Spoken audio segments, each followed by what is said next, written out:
Hey, listeners of the Bio Report, I want to tell you about a new member benefit from the California Technology Council. CTC has teamed with Reprivata to offer members 6 months of Reprivata's COT network service for free, which gives companies the power of a VPN at a fraction of the cost. A remote, flexible workforce is the new normal, but most corporate networks aren't built to accommodate work from home at scale. Reprivata's COT network offers an easily deployable, affordable, and scalable solution to securely enable remote workers and protect the corporate network. To learn more about this and other member benefits, go to californiatechnology.org/member benefits. I'm Daniel Levine, and this is the Bio Report.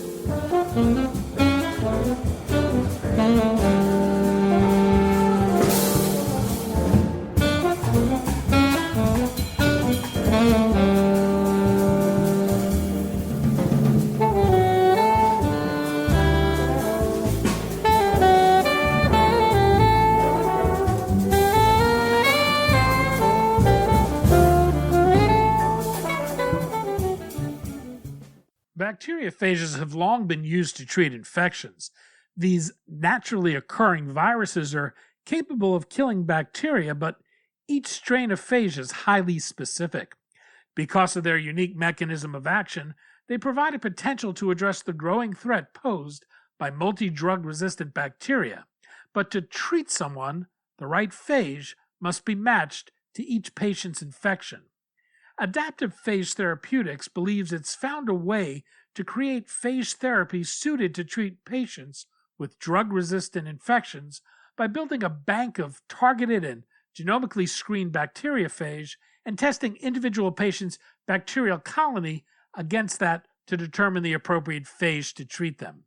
We spoke to Greg Merril, co-founder and CEO of Adaptive Phage Therapeutics, about the origins of the company, how its technology works, and the regulatory hurdles for producing customized therapies to treat individual patients.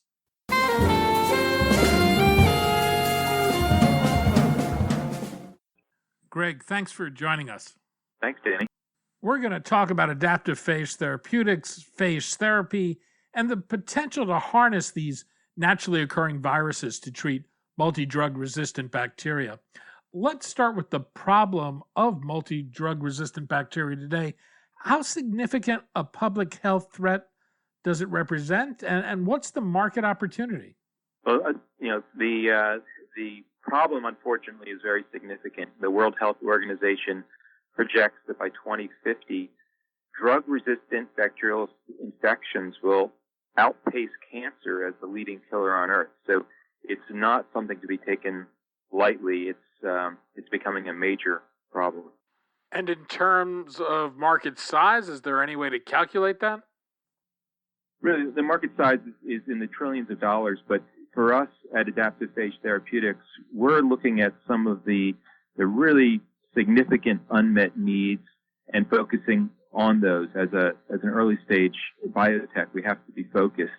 So we're looking at clinical indications such as multi-drug-resistant pneumonia, which is a big issue right now as we're battling with this COVID-19 pandemic. The secondary infections of lung infections are a particular concern. So this is an area where phage therapy can really have an impact when antibiotics start to become a problem in terms of bacterial resistance. Other areas include areas where there are biofilm-related infections, such as with implanted devices like prosthetic joints and catheters, and recurring urinary tract infections. In all, just the first 4 markets that we're going after represent more than $3 billion of a truly addressable market opportunity in the U.S. alone. Phage therapy has been around for a long time. Commercially, I don't think it ever ceased being available in Eastern Europe, but it ceased being widely used in the United States and Western Europe with the advent of penicillin and broad-spectrum antibiotics. What's brought phage therapy back to the drug development limelight? So that's exactly right, Danny. I mean, the phage were discovered before antibiotics, before penicillin. Phage were really identified in the late 1800s.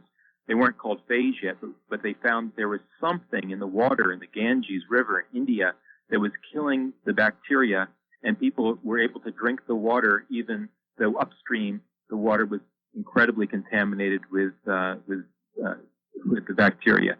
In 1915, the phage were discovered to be viruses that could kill bacteria, and even in the 1920s and 30s, they were the predominant way in which the pharmaceutical companies were pursuing therapy for bacterial infections. But the discovery of penicillin in 1926 and then the introduction of penicillin in the early 1940s, ahead of the Second World War, really displaced phage because the phage were tricky. They are very narrow in their host range, so that means they'll work on some strains. They won't work on other strains of the same species, which makes them very difficult to work with.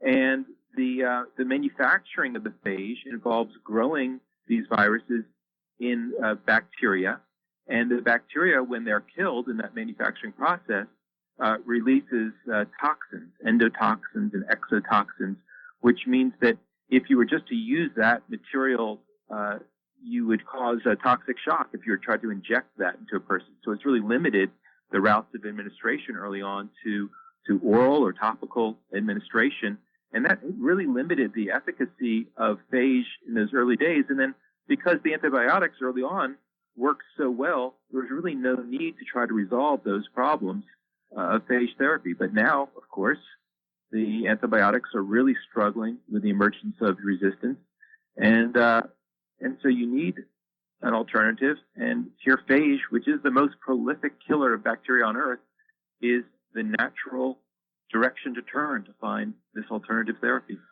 Well, given all those challenges, what makes phage therapy particularly attractive for multi-drug-resistant bacteria? Well, as I mentioned, they are the most prolific killers of bacteria on Earth, and the mechanism in which they kill is that they'll inject their DNA into the bacteria, and they replicate inside the bacteria and burst the bacteria open in a lytic process. It's very different from the mechanism of action of antibiotics, so that even if a bacteria is completely resistant to antibiotics, it doesn't mean it has any ability to resist the killing effect of the phage. So it's a great way to counteract multi-drug-resistant bacteria. But I'm anticipating your next question would probably be, well, then why doesn't the bacteria become resistant to the phage? And in fact, that is what will happen is bacteria can quickly become resistant to phage. And so what we're doing at Adaptive Phage Therapeutics is we recognize that bacteria will always evolve resistance. And that's why we're in this crisis. Antibiotics have been an environmental pressure that has caused the bacteria to evolve resistance, and it'll do the same thing to phage or any other therapeutic approach. So the cure has to be able to adapt as the bacteria adapts, or it'll be doomed to obsolescence. And that's why we called the company Adaptive Phage Therapeutics, because we've built a library of these phage, and we're able to pick from that library the phage that will treat a particular patient's infection. And then on an ongoing basis, we can find new phage as necessary to add to that collection. So over time, this phage, Adaptive Phage Therapeutics, is actually increasing in spectrum of coverage. It'll be the first time ever that an antimicrobial approach has ever increased in spectrum of coverage over time.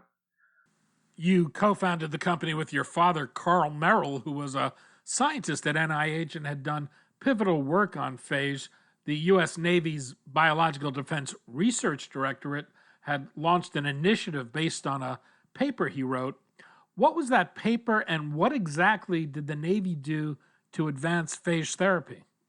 Yeah, I mean, in some ways, this phage has been the background music of my entire life. My father started doing work on bacteriophage in the mid-1960s, around the same time that I was born, and was doing basic research. And then there was an increasing crisis with the emergence of antibiotic resistance. And my father thought well, we can overcome the prior historical challenges of phage therapy by building a phage library and doing this matching of the phage to the patient's bacteria. And he wrote this paper in 2003, published it in Nature Drug Discoveries, and the basic concept was to build a phage library and to then match the phage to the patient. So he retired around that same time, and one of his postdoctoral students, Dr. Biswas, became the director of the Biodefense Research Directorate out of Fort Detrick, part of the Navy Biodefense program. And they were having an issue with the soldiers coming back from the Middle East, from Iraq, with particularly an Abumani infections, which were not responding at all to antibiotics, and had a very high mortality rate. There was actually a lot of amputations and deaths because of this very nasty superbug infection. So the Department of Defense started building and really operationalizing my father's ideas of building this phage collection, which they called the Phage Bank. And that started around 2010. And then they developed the technology using machine vision systems to test hundreds of different phage from this Phage Bank collection against the patient's particular bacterial isolate. And they called that system the Host Range Quick Test. And that happened around 2012. And this work was going along very nicely in the laboratory, but it was never used on a human until the lab in 2016, in March of 2016, received a phone call from Stephanie Strasty, who is the Associate Dean of the Medical School at UC San Diego. And she and her husband had gone on a vacation at the end of 2015 in Egypt on a river cruise down the Nile. And her husband, Tom Patterson, had contracted this Abumani infection, and it became an invasive infection, and he had slipped into a coma and was dying. He was already starting to experience organ failure, had several bouts of septic shock, and there was nothing in the standard of care arsenal that was helping Tom. So Stephanie found out about this research going on at Fort Detrick, part of the Navy Biodefense program, and she asked them to try it on her husband. And the treating physician, Chip Schooley, Robert Schooley at UCSD, was able to acquire an allowance from the FDA to try this phage therapy on an emergency basis. And on March 16th, they injected phage that had been matched to Tom's specific strains of Abumani, and within 48 hours, he awoke from a 4-month coma. It was the first time ever that someone had come out of an infection that was that invasive with Abumani, and it was one of the first times that a patient had ever been treated with an intravenous injection of phage therapy. It was really a landmark case, and that was the beginning of what's become a real revolution and resurgence in the interest in using phage to treat bacterial infections. What was the technology that your company acquired from the Navy, and what have you done to turn that into a commercial platform? So the technology was a way of collecting phage, and it was a phage collection, the Phage Bank. So we acquired the Phage Bank collection, and we acquired the technology for matching. But what makes the Phage Bank so interesting from a technology standpoint is that the banking was done using a technique which allows for a broad spectrum of collection, very genetically diverse collection of phage. And those phage are then sequenced. They're all the sequences are all annotated, and you're able to screen out phage which potentially carry deleterious genes that could transmit additional antibiotic resistance or other virulence factors. So sequencing was a major necessity and relatively new technology that was applied to this phage collection. And then the pairing that library to this new machine vision system that allows for testing the phage activity against the bacteria was an entirely new technology. But the the key to moving that technology from a research project to a commercial platform involved a lot of process engineering and continues to involve a lot of process engineering, where we can accelerate the delivery of the therapy and reduce the costs of this personalized therapy. So it doesn't have to be a just-in-time manufacturing. You match an individual patient's drug-resistant bacteria to a phage library to find potential treatment. How long does that take? Well, initially, when the first patient, Tom Patterson, was treated, they ran this post-range quick test assay for 24 hours to make sure that the phage that was found to be lytic against his bacteria had a long enough killing effect to be therapeutically relevant.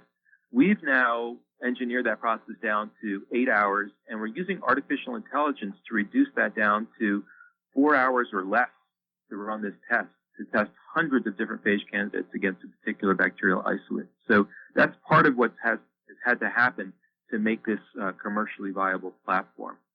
The other thing that we found to be really beneficial from a commercial standpoint is to eliminate the entire step of manufacturing from the critical path of treating the patient. And the way we've done that is we've taken the entire collection of hundreds of phage and we've started to manufacture all of them using GMP manufacturing processes. So we get large batch productions. We have already established quality control procedures that are accepted by the FDA, and we're able to produce single-dose vials that are ready to inject into the patient. They're highly purified, and so the endotoxins have been removed.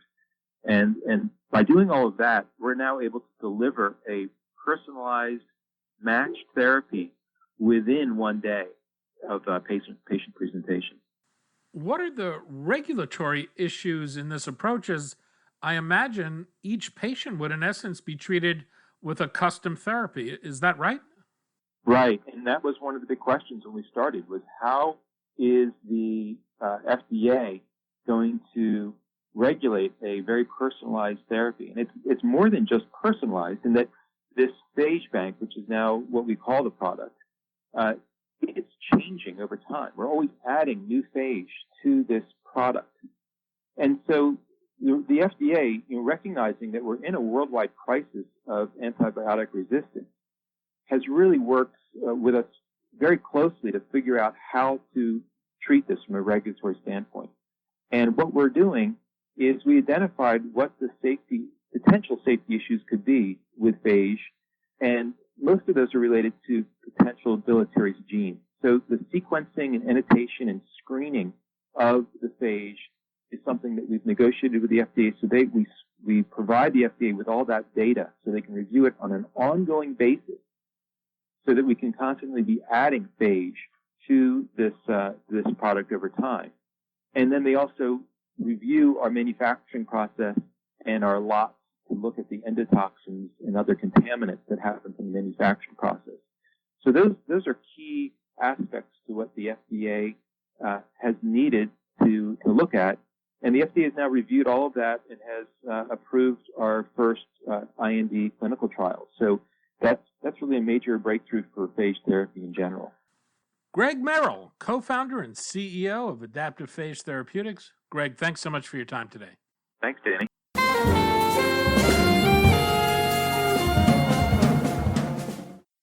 Thanks for listening. The Bio Report is a production of the Levine Media Group. To automatically download this podcast each week, subscribe to our RSS feed or through iTunes or other podcast manager. To join our mailing list, go to levinemediagroup.com. We'd love to hear from you. If you want to drop us a line or are interested in sponsoring this podcast, send email to danny@levinemediagroup.com. Special thanks to Jonah Levine, who composed our theme music, and the Jonah Levine Collective, which performs it.